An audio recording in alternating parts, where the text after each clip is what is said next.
To our channel. It hadn't even started yet. It No, it didn't. Oh, okay, here we go.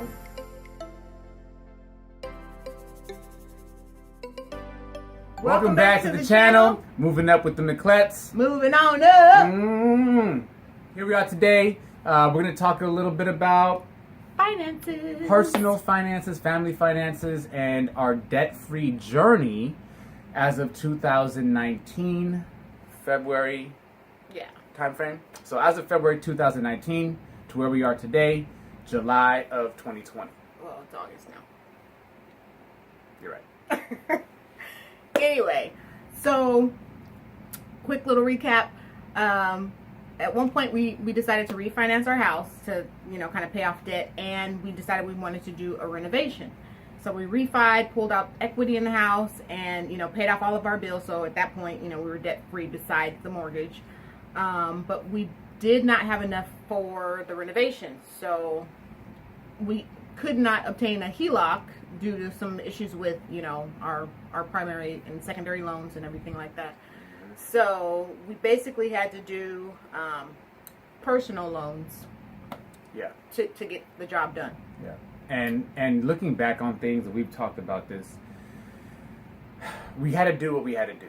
And although it put us in a situation where we had to go explore an avenue that today is putting us in a position where, it's making us pay this debt a little bit longer. At the time, it allowed us the opportunity to buy the home, and then when we did the refi, and we did the add-on to the home and all that stuff, it provided us the opportunity to then have to do that. So I don't know, it's one of those catch-22s where if you don't do this X, you're not going to be able to do Y and Z. And for us, we had to do X because it got us in the home, right? So way back in 2009, it got us in the home. Man, I almost forgot. In 2009, it got us in the home. We became homeowners. But then in 2017/2018, it came back and it bit us. And, here in San Jose, there's a first-time home buyers loan or grant. What would you say? Grant, it's right? A loan, it's a loan. So first-time home buyers loan, it helped us. But then when it came down to the refinancing and being able to get money in a HELOC, like Sherri said, always a catch. Always. There's the fine print, and then there's finer print. The finer print, exactly, and that's almost damn near invisible. So, anyways. Yeah. So, fast forward to February 2019, and I'm laying on the bed watching YouTube videos as I often do, and somehow I don't even know how a Dave Ramsey video ended up on my feed, or it just started playing, or whatever, and I started listening to it and listening to what he's saying, and at first I was just like, this guy's annoying. I'm not gonna lie, he has to kind of grow on you. He's a little rough. He's a little in your face rough. Like you got to really check yourself. Like, is he talking to me? Exactly. Man. So, I started listening to what he was saying. I was just like, you know what? We do need to go ahead and pay these bills off, so we have more money in our pockets, more money to do things we want to do, and just things of that sort. And so I started kind of sending the videos, sharing the videos to, with Joseph. And at first he was like, I don't like him. I'm not going to watch the videos. So what did you say about him? I forgot what he said, but he thought he was abrasive. Yeah. First off, like first immediate, I guess, interaction with him through his videos, it didn't set well with me, But after a while, and I would play videos like just in the kitchen when we were cooking or eating, and then he would laugh or chuckle once in a while and be like, oh, you know what, he's actually kind of funny. Yeah. And so slowly we started just absorbing all of his videos and watching basically anything we could. And so I'm the type of person that's like, when I put my mind to it, at that point I'm like, okay, let's do it tomorrow. And do you think? Yeah. Yes. Yeah, absolutely. So I'm that not like a part of your Scorpio nature. I don't know. I just I don't dip my toe in. I'm just like, let me just jump in the pool. So we decided at that point, let's go ahead and start paying off this debt. And we kind of went full force with it at first. Not like scorched earth, like, he was saying, but, to the point where we started to put things into that snowball, right? We started making the snowball. And then once we started rolling that snowball down the hill, we're like, oh, okay. Yeah. After 1 or 2 months, we start to see like, okay, this is actually something that we can see helping us. Yeah, so we started, watching basically all day Ramsey videos, Chris Hogan, Eric Thomas. He liked to listen to Les Brown, Jim Rohn, and a couple of the couples we watched were like Our Rich Journey and His and Hers Money Show. His and Her Money, His and Her Money. Yeah.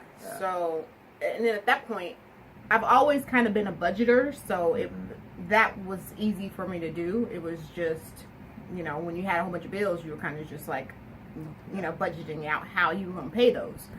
So, that's really a key, is determining how you're going to budget. So he gets paid once a month. I get paid every 2 weeks. But I've always been a paycheck budgeter. So that way I would basically map out almost like a month and a half of how my bills were going to be paid. And deciding, okay, well, estimating what this bill is going to be worth, what this bill is going to be worth. I'll need to roll over like $200 from, my first check out of the month to the second check, and so on and so forth. But with him, he gets paid once a month, so normally I would just go in and swipe all his money and, and transfer it to mine. Good for that. I would leave enough for his spending cash, and then for the bills that he had coming out of his account, and then I would put the rest in mine, and designate and budget and sort that way. So that's truly a key. If you get paid twice, or however many, every 2 weeks, budget per paycheck, so that you can just kind of break it up and then see how much you have remaining, and then see, based on what your bills will be coming up, what you need to move over before you start just spending all your money. Something that we had talked about last night, and this is something that I guess you would say, listening to Jim Rohn and Eric Thomas and Les Brown and others, being mindful,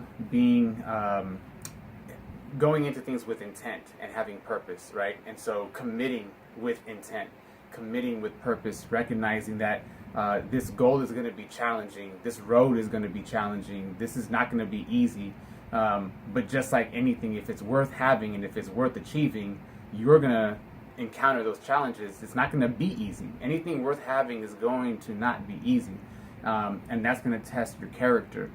That's going to test your commitment, your dedication. And so since this was a goal that we had said, all right, we're going to go in and see how long this is going to take, what this process is going to be like for us. It really forced us to be mindful and to be intentional, with this debt-free journey. And be humble with it, because, we both, we make pretty good money, but we both actually ended up with, side hustles. And, he DJs on the side, so he was spending, hours sometimes just downloading music and being gone at events and weddings, for hours. Yeah, and I picked up, sometimes after work I would do like Instacart or something like that, just, to bring in something, once a week, and every little bit helped. And it was interesting because for the time that you did Instacart, it wasn't that long, and you didn't make thousands upon thousands of dollars, but the little bit that you made, it actually was kind of beneficial. And no, I don't want to be like you want to try to minimize my stuff. No, I'm just saying, like, the amount of money that you made, it helped pay for gas. Right, there was times where you made enough. Okay, I'm going to use this money just for gas. Right, or I'm going to pay this bill with this money, or I'm going to go shopping and just use this money that I made from Instacart just for that. And it was interesting because even just that little bit, a couple $100 here, a couple $100 there, it was like, oh, it freed up the other budgeted money to pay for what was going to be used for gas and what was going to be used for groceries. Okay, now we could actually put that towards something else, and then next thing you know, that credit card is $150 less, or it's $100 less. And you're like, oh, okay, this is actually going somewhere now. And it's not going to be overnight. It's not going to be, even in some cases, it's not going to be within a month or 2 months. It's going to be a 3 to 4 to 5 to 6 month process. But once you start seeing that account balance start to decrease, and you're not having to pay as much per month, you're starting to see that success, and it get a little bit excited. Yeah, you do. You do get a little bit excited. You start to get excited. You start to get more confident, and you start to actually believe that the process that you're following is working. So belief in the process, and you see how it's working. The proof is right there. The numbers are right in front of you, and those numbers don't lie. Exactly. So I mean, it even got to the point where we got serious at the grocery store. I would take my book and literally write down the price of everything, that I was purchasing. And at that point I'm like, okay, no, there's 5 of us, so I'm like, okay, no more than $125 a week. And we did really good on that. Like, we actually saved money. There was times we didn't spend $125 because I was trying to purchase only what we needed for that week. And at the time the kids were in school, now it's like everybody's at home, so they eat like little heathens. Man. But so I wrote down everything. I weighed it and wrote it down, to the decimal, and then I would, before I even got to the register, I would calculate it up and say, okay, so this bill shouldn't be more than $118. And for the most part, I was actually right around the money. But it was just doing things like being like that, like being intentional with how we're trying to spend our money and what we're trying to put it towards. Right. But and last year, August of last year, we talk about positive affirmations and blessings and belief in positive energy and attracting what you want. So July, August of last year, 2019, I was presented with opportunities to work with 2 different DJ companies. I have my own DJ company, J Miclette Entertainment, and I wasn't booking that many events in 2019 on my own. And then plug. But networking and taking risks and responding to opportunities, working with Live Love Leal for a couple weddings, and then of course iMobile DJs, that gave me between August and December of 2019, just those 5 months, I ended up with over 20 events. And it's amazing what that trust in an opportunity provides you. And so I couldn't be more happy to be working with iMobile DJs and Live Love Leal to the extent that I did. And now 2020, before COVID, before pandemic, just with iMobile DJs, I was looking at about 25 to 30 events. So the potential was there to even help us out even more, which of course, because of COVID, all that was shut down, just wiped away. But the point is, having those 20 or so events and within the last 5 months of the year, that helps significantly. Definitely.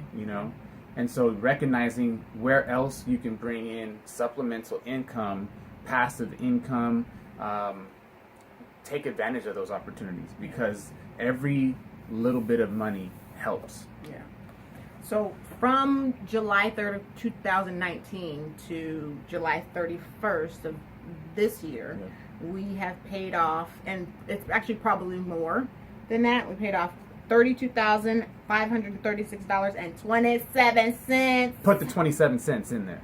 Yeah. Not shaped like that. Yeah. But it after paying off the final payment for that on was it 2 weeks ago? We were just like, wow, No, it was last Friday. Yeah, last Friday. Last so then Friday. we got to celebrate that on top of our 12-year, anniversary. Yeah. So that was a good weekend. But and to that point, celebrate that, right? There's times where sometimes you feel like you got to restrict your spending, and it's not necessarily that you're trying to suffocate your life and not have fun. It's just a matter about being disciplined. And so being disciplined with your spending, otherwise you're going to find yourself sliding back down that hole that you're trying to climb yourself out of. But when you do reach a milestone, when you do reach a big number like $32,000, man, within 12 months, celebrate that. Don't be afraid to pop a bottle or 2 or 3. Take yourself out to treat yourself, because that small treat is not going to set you back. Yeah. It's not going to set you I back. mean, if it's small. Yeah, don't go buy a car. Like, after this debt, our treat to ourselves, well, it's mainly my treat because I've been asking for this, is a new couch. I want a new couch. I'm tired of these kids messing up this couch that we have right now, so I want a new couch. A darker colored couch that they can't destroy like they've done this light one in here. Yeah, so easily. But that was what we bought pre-kids, so now we're just kind of paying for it. Yeah. But anyways. So did we follow the 7, baby steps that, Dave Ramsey preaches? Yes and no. Yes, we did towards the beginning. Probably these last, like 6 months? 6 months. Probably these last 6 months, we haven't. As of 2020. Yeah, okay. So, I just think because having the whole $1,000, that's good, but we're a family of 5, and I wanted to work on our emergency fund. And what I want for the emergency fund is kind of an astronomical number, but, it's achievable. It's achievable. It's just going to take time. Yeah, so we had actually started working on that. We actually also started investing because I just figured, it's potentially going to take us almost 3 years to pay everything off. So we're not completely debt free. We still have, one last personal loan to pay off. But it deals with the house. Yeah. Yeah, but paying off the $32,000 has opened up our finances tremendously. Yeah. It's crazy. It's like we got a whole new stream of income. Yeah. And that's something that we've heard people talk about, right? That once you pay down debt, the money that you have allocated, or I should say, the money that you have available to you per month, it's almost as if you have another job. It's almost as if you have another stream of income coming in, but it's just simply because you've been able to pay off this debt. People don't realize how much money you pay in interests. The interest that you pay on your consumer debt is astronomical. You talk about astronomical, that's astronomical and criminal. And it really puts things into perspective that you can be more wealthy faster if it wasn't for those interest rates, on credit cards or anything else. Even if you're paying a car payment, you're paying a loan, you're paying a credit card loan, you're paying a credit card debt. All these loans and all these consumer goods that we buy that are attached to interest rates, man, they will set you back. Yeah. Set you back. Yeah. So, we, like I said, we've been contributing to our emergency fund. We've been contributing to our savings. We never stopped our, 403B and 401k and retirement funds through our jobs. I just didn't feel like we needed to. We just needed to kind of adjust what we were doing with our money, basically. But, so we're contributing to all those, and now we even have sinking funds we're contributing to, and, basically increasing everything. So now, we've readjusted the budget for the rest of this year and what's going to happen for the beginning of the year. We readjusted. Yeah.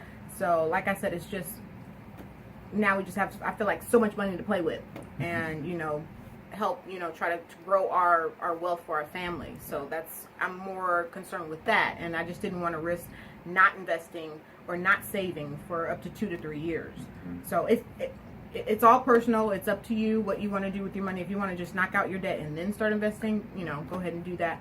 But I just wanted to feel, comfortable with at least having, an emergency fund or even just a partial of it, especially now with everything going on. Yeah.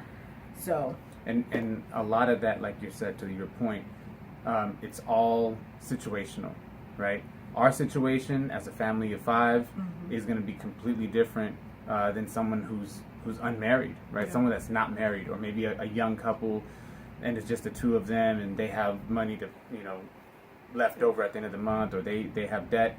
It's situational, and so you really have to take a look at what you have to pay off, and the process that you're going to follow, and your situation, and and don't feel like you have to stick to steps 1, 2, 3, 4 through 7 just because someone said so, right?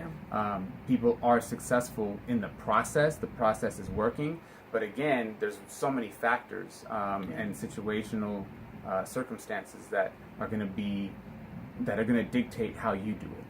Don't come for us in the comments. We know, okay? We know there's some diehards out there, Yeah. and like we said, Yeah. we're telling you our story. Our story, okay? and again, it's our business. And again, we're not financial advisors, right? No. So throw that out there. We're not financial advisors. We're just a working class family that has goals and aspirations, and trying to build some generational wealth. Yeah. Sure, I'm trying to retire at 50. I'm going to retire at 50, and after that, Put it out there. man, we want to travel the world. Like, we love traveling. That's a whole nother video, but we want to be able to raise our family, raise our kids, be home to raise them more often, and also see the world, enjoy life. And the only way you're going to be able to do that is if you have control of your finances. Correct. Anything else? That is the story of our finances, and you can definitely do it. You just it does truly start with the budget. And people are like, oh, well, I want to be able to spend my money. Well, you still spending your money. You're just deciding appropriately how to put, where to put your money. Yep. That's it. Yeah, be intentional.